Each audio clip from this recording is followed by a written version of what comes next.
kiss. What was going on in Judas's mind, his heart, to kiss Jesus, to kiss him?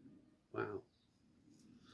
There's some really wow moments, and I came across this, and I thought, reflecting on it, when Jesus said to him, Judas, are you betraying the Son of Man with a kiss?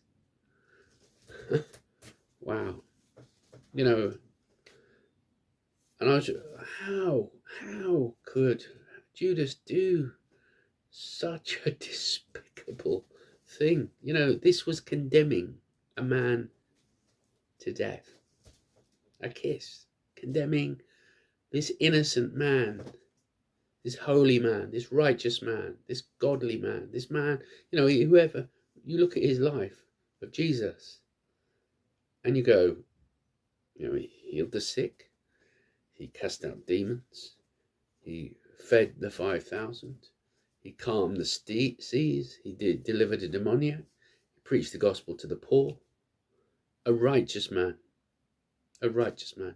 And here is a man going to Jesus with a kiss to identify him, to allow him to be arrested, to die on a cross. Wow, what a concept. Maybe Judas didn't realize what was going to happen. Maybe he couldn't see. He just knew that if he kissed Jesus, it would identify him, and therefore that he was arrested, and whatever fate that it would happen. He didn't realize the sequence of events that would come about, but Jesus certainly did. Jesus knew what was going to happen. He knew what was going to happen. How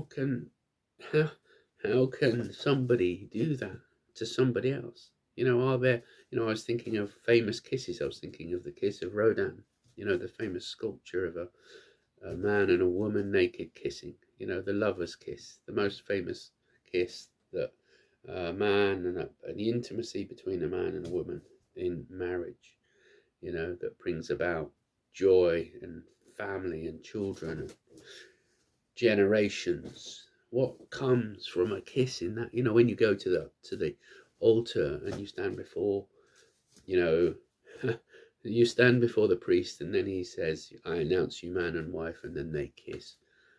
It's permission to kiss your wife.